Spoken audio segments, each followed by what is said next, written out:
Let me. Well, when we start the stream, just hit start. Yeah. So take that top tab. Hi. We're streaming. Hello. We're live. All yeah, right. we're definitely live. Take that tab. Go to the right too.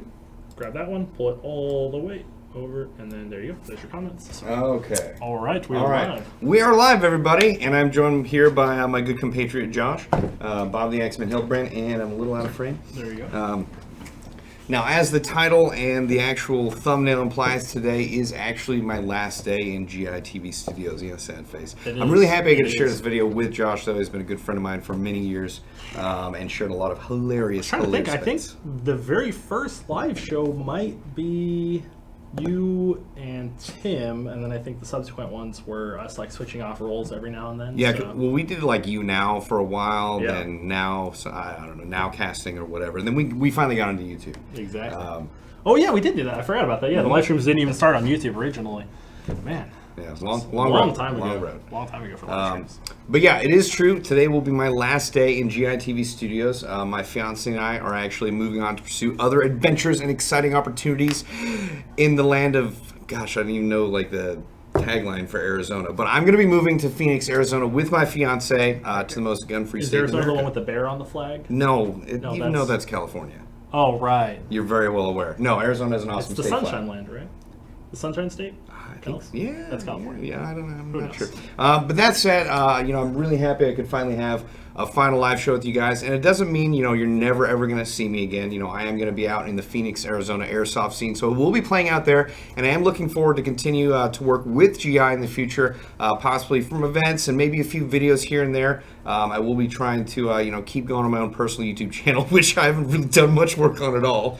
No. You should pull the comments over to this screen so that way we can both see them. Yeah, that'd be good. Just because I'm sure there's a lot of heartfelt comments and stuff people trying to say. So. But I do have a short statement from Rebel Command. So I already got through the first part of that saying, I am leaving. But first of all, I just want to say a very sincere and heartfelt thank you to everyone here at Airsoft GI, both, past and present coworkers. I've had the opportunity to work with, a lot of people that, whose time I enjoy and who I deeply respect. And I also want to thank, all of you folks who watch our videos. You guys have been with us since the very beginning, since actually even before I was here. And just the fact that you support us, watch our videos, hit that like button, hit that comment button. It's really funny and fun just to at least interact with you guys. It's been one of the best parts of my job here at Airsoft GI. I also want to thank anyone and everyone that ever came out to a Tim versus Bob or a BB Wars event. Those were always some of the best parts of my job, especially when I got to face Tim or enemies who I respected a little bit more. I'm just kidding. No, Tim's a great guy. We went against each other one time. We did. It was quite fun. And I had quite a bit of success.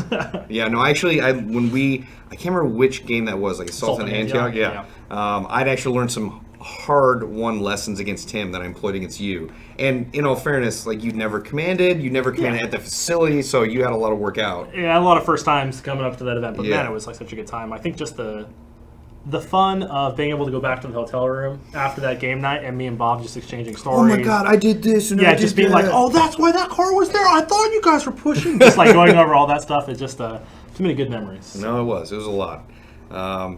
So yeah, in all honesty, these years here at Airsoft GI and, working inside an industry I love, and again, with people I respect deeply, has been probably some of the most exciting years of my entire life. And it's something I will never, ever forget. It's something that I will be forever grateful for. So, Walter, if you're watching, thank you for taking a gamble on a guy who made a joke about hot dogs he thought was funny at Operation Irene and invited me on here. And yeah, I'm really excited to integrate myself into the local, airsoft scene in Arizona. I actually visited there a few years ago when I was visiting some of my fiance Kathleen's family, and got the opportunity to surprise a few airsofters out there. So I'm looking forward to hitting the local fields, hitting the local circuit. God forbid my guns break down, which they will. They will. Yeah. They will. And I will be sending them back to my friends here at Airsoft GI, unless some folks like Matt Hatter come out to visit, or I can visit him. But yeah, if I can get them back to Airsoft GI, we have one of the best departments, tech departments in the entire world, and I'm the least tech-capable gentleman. Yeah, not a bad connection for you to make, to have under the belt there. So yeah, that's pretty much my statement. But again, thank you to all of my Rebel troopers that came out to fight side by side with me. Thank you, Imperial troops, for providing very handy targets. And God bless America. Statement ended. All right. Statement ended. Well, there it is. I think for for this show, because this is a pretty significant show in terms of Bob leaving, I kind of wanted to recap a little bit of some of just the experiences that you've had here, Bob. I mean, what was the first video you ever did that, like, physically, like, you... Let me think about that, because it was a gameplay video before you even started working here. Yeah. What was the first video you did when you started working here? When I started working here, I believe it was... It's either one of two videos. I think the video I first started was on a G&G. It was an RK-47, essentially an AK-47. And I literally was so excited to work here. I act as, like, in the words of Tim or Walter, I can't remember which one says, like, Bob, you need to not act like this is the second coming of Christ.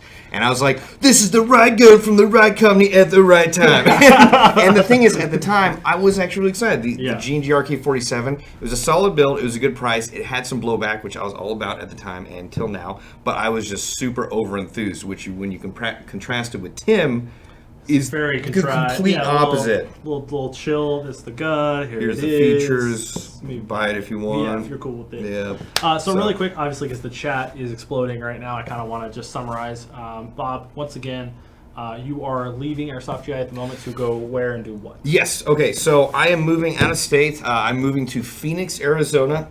Address is going to be at the bottom. No, it's not. It is not okay, at all. Just kidding. Undisclosed location in the town I already mentioned. Yeah, exactly. I'm moving out there to pursue other adventures and opportunities. I'm actually very excited to move to a more gun-free state. And that is one of the frustrations of living in California. Well, this is a question that's coming up, so we'll get to this. So if I know you guys have gun questions, I got an internal list of questions that I've gathered from people on Reddit and a couple other places. Yeah. So well, I know the first gun I'm going to buy. So. Yes, we're going to get there. So, but just to reiterate for everybody that is unsure. Bob is leaving to go to Phoenix to pursue career opportunities with his fiance, and in general just boiled to death.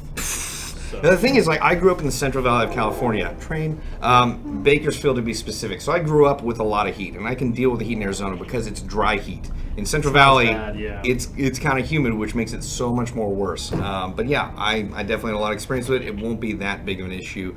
As I say that right now. Yeah. But I've been there so many times. I love the state of Arizona and I love Phoenix and I can't wait to explore more of it. Specifically, I still haven't been to the Grand Canyon.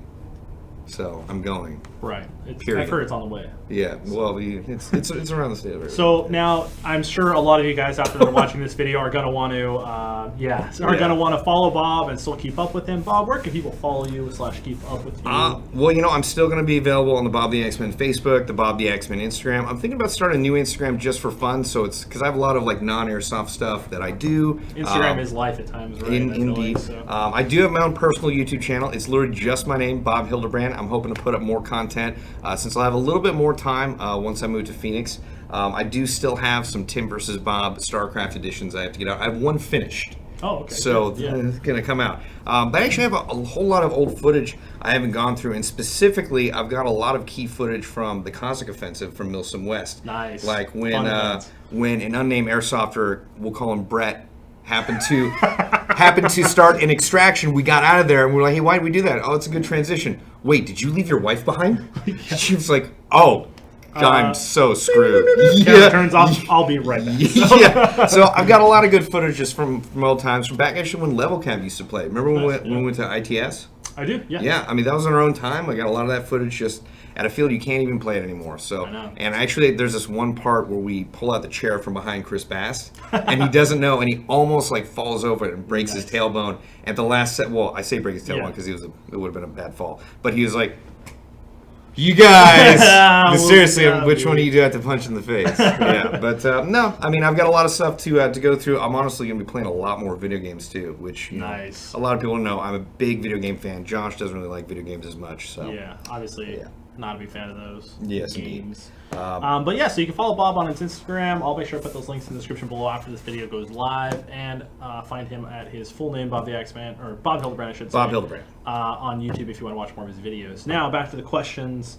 Bob, over the course of the years, you have been gifted with the ability to go play at probably some of the most amazing AOs and facilities granted to any airsofter. So, in your opinion, what for you was one of the best trips? I'm not talking about just like Airsoft. Like, what was a trip that you went on that you had a ton of fun with, like going out with the staff? You guys, the food was great, the game was great, the people. Like, what was like a full package experience for you that you just had a great time at? For me, and it was probably one of the most memorable experiences I had, was probably Tim versus Bob 4 and 4.5.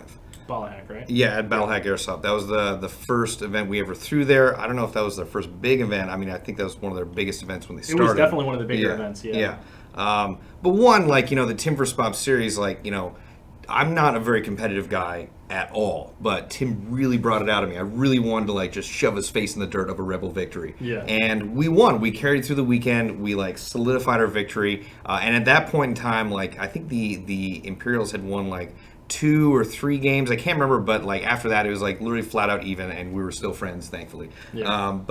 No, there's just a lot of like that 2-day event, Tim vs. Bob 4 and 4.5. There's so many epic moments that were had, so many artillery strikes that were made, so many human wave charges that succeeded when they normally don't. Mm-hmm. You were there for a couple human wave charges at Tim vs. Bob 3 that utterly failed. Yes. So he was actually, Josh was sitting in a bunker with Ryan Pankratz, who's a great guy. I believe he's out. Oh man, I can't. It's like Wisconsin or what's the Twin Cities? Minnesota. I think he's in Minnesota. Yeah. But literally, it was you and Ryan Pankratz in a bunker, frantically loading mags, as it was literally like child after adult after teenager after child after adult was hitting this area. It was so bad. I had probably about 5 to 6 high caps on me, and I ran out of my high caps to the point where I was like, Brian, just wind these. We need to wind the high caps to get more rounds ready to go. So yeah, I can definitely see the human wave attacks being a big thing. But to go back to the 4 and 4.5, that was a 2-day event. I think that was the first time you guys had done a 2-day event. Yes. Right? That's why it was even split into the 4.5 thing. Yeah, basically, and Tim actually was very specific about this before the game began. He's like, now Bob, just so we're clear, because we're competitive about this, these count as 2 separate games. And then after he lost for the weekend, he's like, no, Bob, that's like one game. That was like, this is one game. I was like, whoa.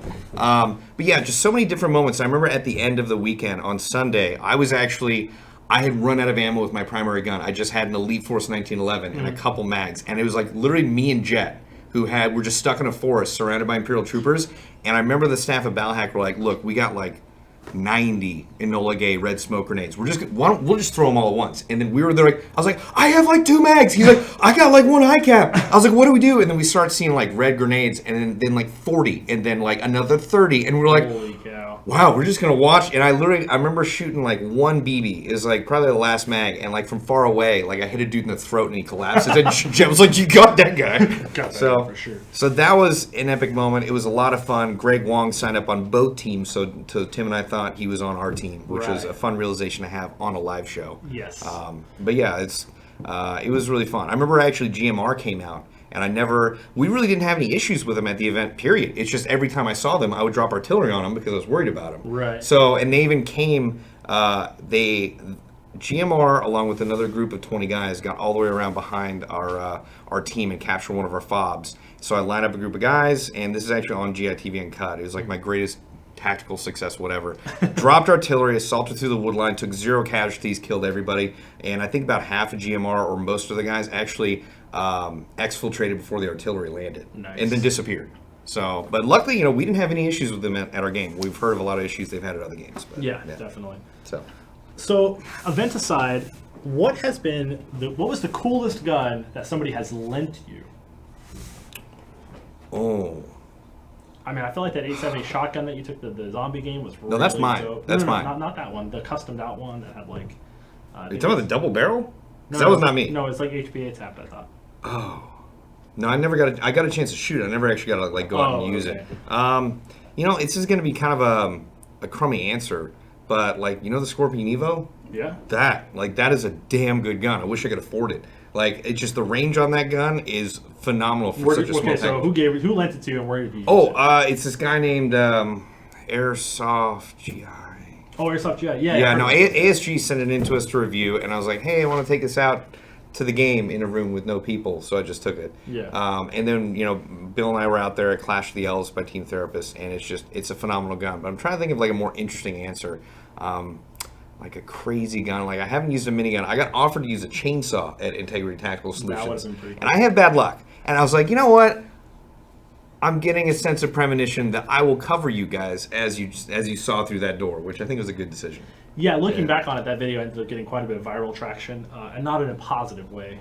So it's probably for the best that you were slowly sauntering into the background for that one. Yeah, I mean, there was the guy that tried to roundhouse kick the door, which I get it. It sounds cool. The execution needed a little bit more work. Yeah. But got the door down. He did. Yeah, he did. Thankfully, in the past, I think 2 to 3 years, I've gotten a lot better at not puking in the middle of airsoft games, which did happen at Tim vs. Bob 4. I was actually leading human wave charge, and it always happens when like a bunch of exciting stuff happens to me. Like I'm like super pumped up and I get too jittery, or I like push myself too far and end up puking. And I remember puking, and Aaron, one of the refs at Ballahack, who was at the time playing, he like was standing over me. He's like, Bob, you wuss, you're puking, and brings up his Elite Force 1911, and literally the mag falls out into the puke, and I look up, I'm like, That's amazing. Yeah. I didn't hear about that story. No, that's phenomenal. Yeah, serves him right. So yeah, no, definitely. Yeah. So with you moving to the glorious states of Arizona, you will now have full access to our given Second Amendment rights. Yes. And you will be able to purchase any firearm or slash. I think actually you can get Ordinance out there if I recall. I'm not sure. I know you can get suppressors, pretty much any gun that's legally purchasable in the United States. It is the most gun-free state in the country. God bless America. And yeah, I'm looking forward to establishing Arizona residency because that'll be fun. And I assume you're going to ask what the first thing I'll get is? What is going to be the first handgun? Oh. What will be the first rifle? And what will be your first gun you want to purchase? What's going to be the first gun you're going to get hands down? SIG MPX. Okay. Are you going to suppress it? Yeah. Let's all just take a second and think about a SIG MPX suppressed. Yeah. Well, the thing is, I mean, and this is an unclear understanding of how the law works, but I believe you have to buy like a tax stamp for the suppressor, and then you have to denote which gun it's going to be attached to. You do not. Are you sure about that? I am very sure about that because I know a lot of people will just have a 9mm can that they can swap. Oh, okay. Well, so regardless, I'm going to get something to suppress something. Right. Yeah, definitely. I feel like, they might do that actually, now that I think about it. I'm not sure 100% of that. Probably somebody that knows all the gun laws will be able to correct us on this. But so a SIG MPX, obviously a 9mm, because that's the only one you can get. Yeah. With suppressor, what's going to be your handgun of choice? I'll be honest, as if I would have any other reason not to be honest. But yeah, please lie to me. I really want to get a Sphinx. It is a really great gun, honestly. Yeah. Would you get the SDP for carry purposes or just to have one? You know, I'm thinking about a Glock 19 for carry. Yeah. But I feel like the SDP is like a little heavy for carry. There's a lot of people that like it for a couple of different reasons. Yeah. But I would definitely say, I have shot a Sphinx. I've shot a multitude of different handguns, and it was one of the nicest shooting handguns I've definitely fired. I picked it up, and I was immediately able to do just very on well. target. Yeah, so personally, I really love CZ-style firearms. I hate the way they look, though. I think the Sphinx is the one gun that I feel like is a very good-looking CZ, other than like the PO9. That would be the only other one. Yeah, PO9 looks pretty good, yeah. So I would say that, but definitely a Sphinx would probably be a pretty dope accessory too. No, I definitely All right, so a Sphinx, what about a rifle? You gonna build the 223? You gonna build something cool? You want to get like something cool? I mean, I don't have an M4 yet, or I don't. Excuse me, AR-15. I don't have an AR-15 yet, so I feel like I want to get, something along the lines. I'm not really settled on what I want to get yet, but it's not going to be M16 length. It's going to be like just basic carbine length. Well, you have the ability to do whatever you want on it there. Yeah, as far as barrel lengths go, so you don't got to do the whole crazy pistol stuff. But you get shotguns. You want to pick up any new shotguns? KSG, 870. Of course, I'm going to get a shotgun. No, I grew up with shotguns. I've had one in my hands ever since I was 12. So I honestly it's weird. We have so many shotguns already in my family. Like, it's not as much a priority, even though I desperately want one. The MP, because I'm gonna have a cornucopia of things to choose from, and we already have those. I kind of want to go MPX and then pistol and then M4 and then shotgun. But so my question was going to be though is you have a lot of pump shotguns. Mm-hmm. Sticking with that. Semi-auto? No, honestly, every time I've used semi-auto, I alwaed go through way more ammo than I intended originally.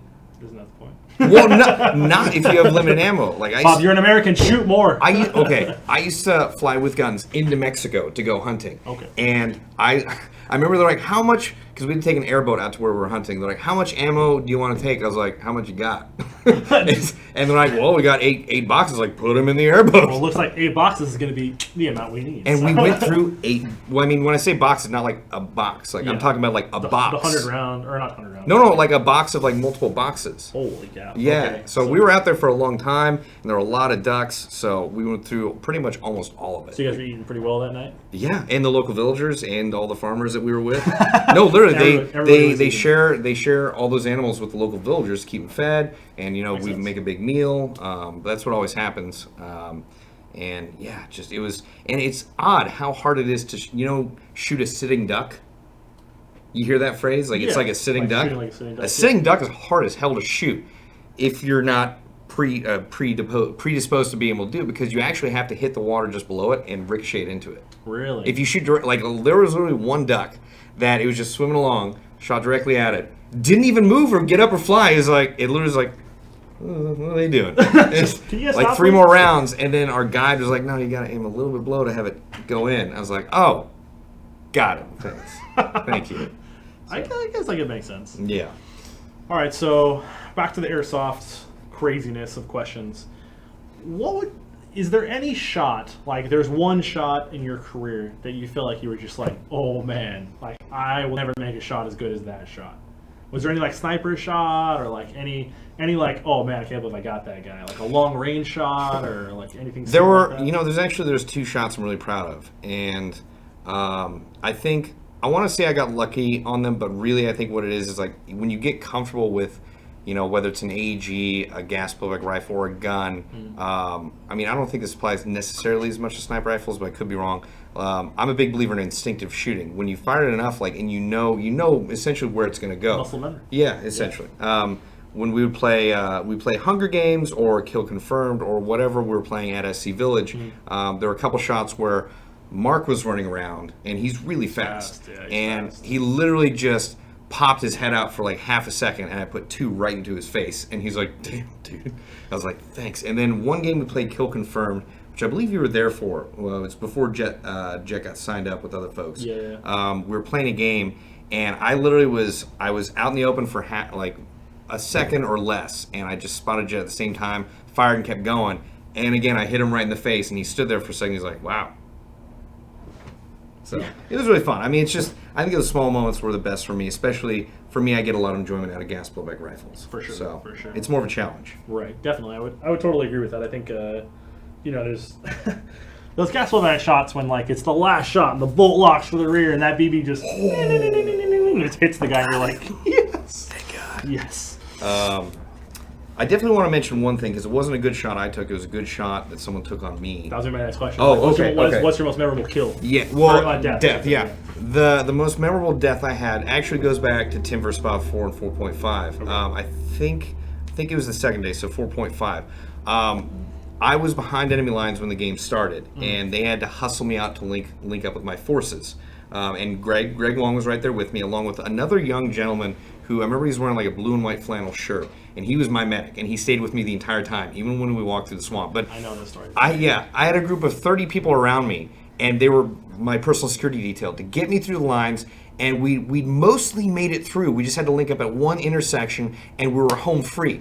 And a BB comes out of nowhere, shot by some sniper on the Imperial team, and who to this day I don't know who it was, missed every single person around me and hit. I don't know if he missed every single person around you. He aimed and got you specifically. Okay, well yeah, it was an amazing shot, and I actually looked back at the camera footage. He didn't actually hit me in the face. He hit the camera dead center in the lens. Oh, so nice. Amazing. I literally, like, everyone's walking around, and then Greg Long turns his head just slightly, and then out of nowhere, I just drop to the ground, and the medic immediately starts medicing me. Greg's like trying to like pull security, right. And then I get up and like, screw this, I'm going through the swamp, and whoever comes with me comes with me. Right. The kid, without any warning, like came with me, even though he just had jeans on. Greg came with me, his other buddy Matt came with me, a couple other folks came with me, and the rest of the guys pushed on, and we barely got out of there. But that was the finest, craziest death I ever had. Just the one, just standing around. I think the awesome part about that story is just the fact that like you're with your security detail. 30 people. They're surrounding you.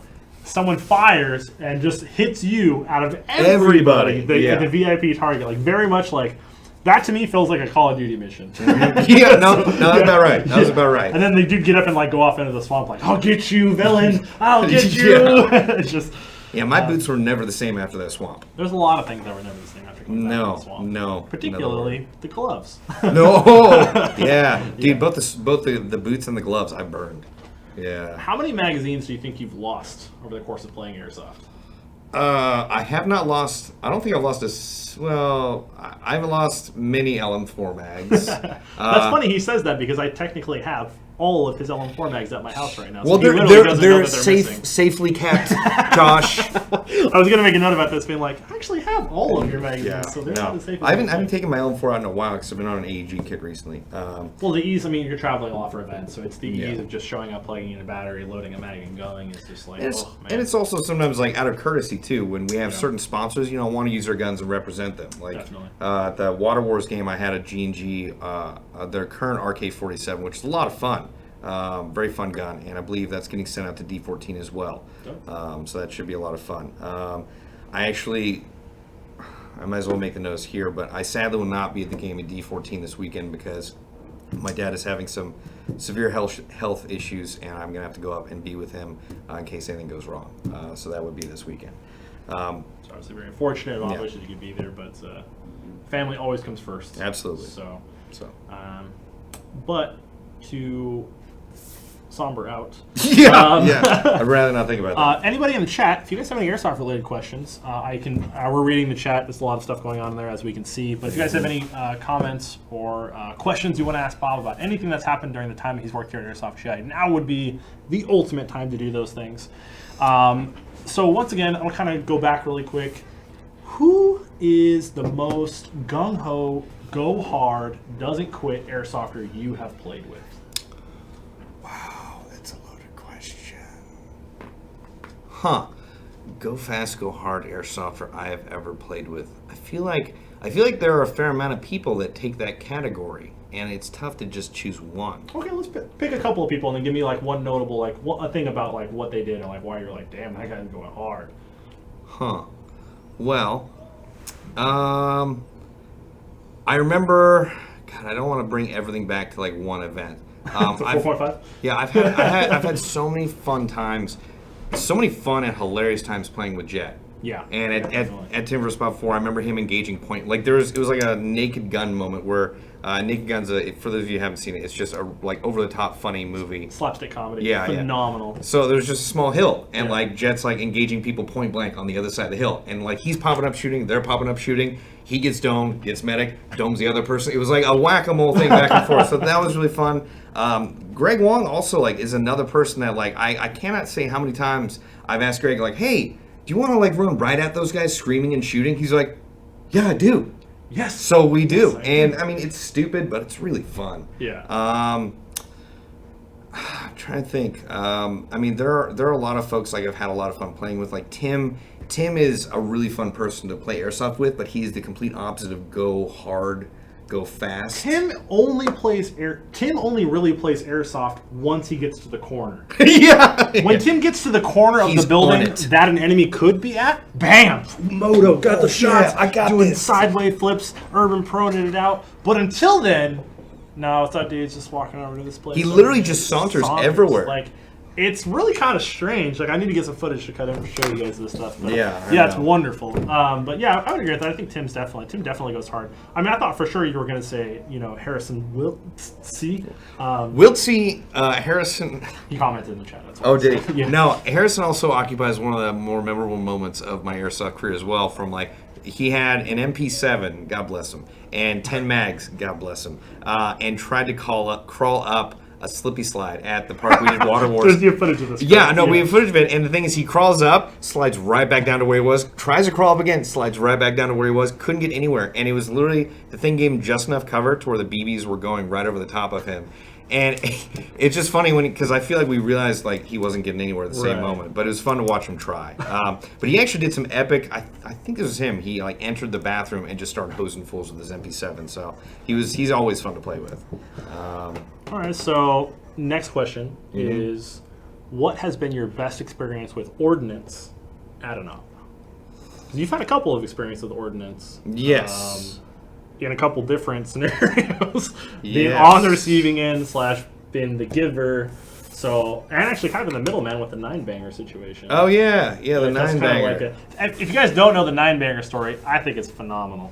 But what would you say is your probably like your ordinance, like what's a fun ordinance situation for you at a game? Before I say the ordinance thing, I just want to say there are a lot of players that I've had a lot of fun like playing with, so I feel bad. I only got to name 2 Yeah, of them. so it's a really loaded So- question. It's like I'm not trying to put anybody under the bus. It's honestly Because there are just many more curious. than just Jet and Greg, but for the interest of time, because we only have like 13 minutes left. But yeah, so the craziest time I've ever had with Ordinance, Yeah, with ordinance. the 9-banger is probably the top. And Yeah. just to give a quick go over that story at Operation Irene, it was the night game where we were there playing. Super fun game. We had gotten separated a little bit, I believe, at that point. Yeah, with the night game, it was a little bit hard, obviously, to keep everybody have knobs. together, so we Yeah. couldn't see where each other were going. But I feel like I was pretty close to where it happened. Mm-hmm. So Yeah, I remember the staff came up to me and was like, hey, there's a bunch of guys in the bank, because I know you guys are about to assault them. Hey, I've got this 9-banger here. We should totally use it. I was like, oh, a 9-banger? Because I literally just heard of those. It's like a different version of a flashbang where it goes off and then has 8 more bangs that are all just as equally disorienting. And I was like, dude, are you staff? Is that okay? like like saying like, hey, I don't think that's probably a these good are idea. airsofters? I don't Yeah. know if And he's like, no, I'm staff. It'll be fine. And then without me saying anything, he's like, it'll be fine. And then goes up the window, throws it in. You hear it clink, clink, clink, and then someone going, grenade! And then blank, blank, blank, blank, blank, blank, blank. And Yeah. I tried to enter at that point, but like I actually got shot right as I got through the window. But the guys in there were so mad. Yeah, they were so quite mad. It- It wasn't my fault. But damn, were they mad. And probably with semi-good reason. I mean, no one would expect a real flashbang to go off at a Milsim event. Like, we'd expect explosions. Right, but but not like, a real one. not at a nighttime event too. So it was like a triple thing of like, had it been a flashbang like in a room during the day, obviously it would have been disorienting. But at nighttime, it just on the camera, you see like the flashes of the light, and like you can see people like it just cuts us like this, and someone's like, Yeah. just like you can see like silhouettes of people like, what is happening? Oh, man. So But I think, I just want to mention one more because it's at Operation Copperhead by American Milsim, and it was courtesy of the good Jonathan Higgs. I was doing a last stand with him on cost, and we're surrounded by UFS troops. They just come in one after the other, and we were holding them in. We just kept getting backed up to the last few rooms, and he hid in the closet, which is a little bit deeper, and then I was in the doorway outside of that. I took the first 3 guys out, and the 4th dude shot me literally in between all of my face protection. I've got a little scar right here. And then they started lobbing grenades in before I could come out. So I took a couple R2B grenades, which are... Thank God I had the electronic ear protection, because that really saved my hearing. Yeah. So all of that went off. I got peppered a bunch before I could even get out. And I get all the way out to the opposite wall, and I really want to watch this stuff go down. And Scott from US Airsoft was there filming as well. So I get to the opposite wall, and I'm just sitting on the ground so I can watch this stuff go down. Because there's like 11 dudes outside of the room that John was in. Yeah. And they're throwing in grenade after grenade after grenade. And there's a ref in the room between the two who's like telling him you didn't get him. Because like he has this tiny doorway, and the grenades are just smacking outside of it and rolling back and detonating. So... that happens for a while, and then John was like, you know what? I'm going to throw one back. And, like, throws an R2B grenade out. It misses the 11 guys outside the door, lands right next to me. And I'm like, oh, my God. And I roll over, exposing my anus, exposing the Liberty Bell, exposing all the sensitive areas of my body at point-blank range when it goes off. And as I'm on the ground going, oh, my God, Jono runs out, shoots me. Shoots. you're on the ground and you just Yeah, Nice. I believe he shot me. Maybe it was another thing from the grenade that I didn't recollect. But the next person he shot was Scott from US Airsoft with the camera. Shoots him in the throat. He drops to the ground and then tries to engage all the UFS guys. And it's like, we're the 2 casualties, man. So literally, he came out, shot his own teammate who was already dead after he I grenaded think you. he shot me. But still, that's Yeah. still a phenomenal Yeah. story. And then kills the cameraman. That's awesome. Yeah, So- but I mean, in all fairness, the camera guy was like behind cover, holding what if you don't Oh, have any no. time. Yeah. But he I actually saw in the footage like Scott drop like a sack of potatoes, like he was like ugh, and then down. So Yeah, his, it's like his aim was good. As somebody who like films and edits or films gameplay and stuff like that, like for some reason I got shot in the ear. It wasn't even that bad of like a shot. Like it just hurt, and I was just like, oh, got to go down to like just protect the camera or whatever. But Yeah, that's a hilarious story. A lot of RTB fun. grenades, yeah. Skip over Yeah, those, yeah, so. a lot of fun. I did get shot by a tag grenade at point blank range, which I actually requested just to test it. That was a new experience. I Yeah, can imagine. yeah, definitely got a lot of hair burnt off on that one. So. Yeah, tag rounds do explode. Yeah, yeah, they definitely explode closer than it says they will on the box. But those are definitely a lot of fun. Seeing them at events, like especially at Milsom West events, those are a lot of fun. So I think obviously we touched a little bit on the injury, or not, well, I guess the injury, the insult to injury, if you will, from the grenade situation. Yeah. What has been your worst airsoft injury? You know, this is actually something that happened to me, and I probably should have gone to the doctor. Lyme disease? Oh, no, yeah, that's the worst. That is absolutely the worst. I forgot about that. Yeah, I was going to say, like, it's got to be. Okay, so... Okay, let's preface by saying injury from the game, I guess that's... No, that can't. Yeah, all right, so I just forgot. All right, so I went to Operation Reclamation, which is on the East Coast, and I've never encountered ticks before in my life. I read up on it and tried to get some stuff to deal with it, but I actually got bit by, I think it was like 4 or 5 ticks at the game, along with Daniel, who used to work here. He got bit by like 6. Yeah. And we're trying to, help each other out and get them off spots that, like, on your back where it's hard to reach. Yeah. And I just was unlucky enough that, like, the first time I encounter a tick, Lyme disease, which if you don't know, if you don't identify it and get it treated, it can ruin your entire life. There are people who get Lyme disease and don't know they have it for 6 months and are stuck in their bed for their entire rest of their life. So thankfully, as soon as I got back, on the advice of my fiance, gotta give her credit for that. God bless her, Kathleen. I love you so much. I went to the doctor, and the doctor was from the East Coast and literally saw the telltale mark of a bullseye, basically a circle, and they're like, that's Lyme disease. And I got put on... It's funny because Jason, who used to work here, he's like, my next day to work, he's like, what, Bob, did you get Lyme disease? I was like, yeah, Jason, yeah, I did. And I walked away, and he's like, sorry, man. Did you really? Yeah, but I got put on some super, like, the strongest antibiotics I've ever had, and the doctor even told me, he's like, look, you're going to have swollen up joints randomly. Wow. You're going to have, like, stomach cramps. You're going to have, not violent mood swings, but your mood swings are going to be you're going to be happy and then bitchy and then anywhere in between. And it was crazy. Like, it was really weird, and I'm thankful I caught it right in the beginning. Yeah, no, definitely. So if you're playing out in those fields and swamps and stuff like that, check yourself for ticks. Check yourself for ticks. And also, if you do get bitten by a tick, once you get it off, make sure to keep checking that area in the days and weeks after in case you do get that red ring around it. That is really important because you do not want to let Lyme disease go untreated. Right, and it is actually, Lyme disease is one of the hardest things to diagnose, and it's very hard to treat. If the antibiotics hadn't worked, not a whole lot you can do. Right. So I got really lucky. Yeah, definitely. So thanks for tuning in for this episode of Lyme Prevention Disease. Fine. No, I'm just kidding. So what's your second worst injury? I went to boarding operations at Integrity Tactical Solutions, and some kid, I'd actually just axed him going into the bridge, and he ran into the fire extinguisher, and it just went off and couldn't be shut off. So, like, I grabbed it, and, like, it went off for, like, a couple seconds going everywhere. Yeah. And I grabbed it and pinched the hose to stop it and then handed it to one of the refs. And I got the kids out of there first so they wouldn't breathe in as much of the air. And then I got out last. And, like, in the days and weeks following that, every time I would sneeze, I would get a headache. Wow. So I should have gone to the doctor for that, but I didn't. Yeah. So what's your third worst airsoft? Has any BB impacted you that was Okay, you know what I'm going to say. No, yeah. Okay. At the same field at Integrity Tactical Solutions, I was leading an axe charge of one, just me. I don't know why I say leading. I was conducting an axe charge. Exactly. And it was just me, but I was leading. But it was leading it. Yeah, I couldn't see all the other people because they're behind me. And it's concrete floor, and I didn't have the best boots at the time, and I slipped and fell with my legs open towards someone, and they just stitched me up real quick. It was like, and I like laid on the floor for a little bit, and then had to get up and like ran/hobbled over the bathroom, and it's just taking a BB to the Liberty Bell is a pain that keeps on giving. Yeah, I can imagine. That's a rough one. Yeah, I actually got triple tapped in the tip at my first Irene, which was. Tim actually conducted the interview on site. Yeah, the interview is on GITV Uncut if you guys want to see that. It's pretty good. So. Indeed.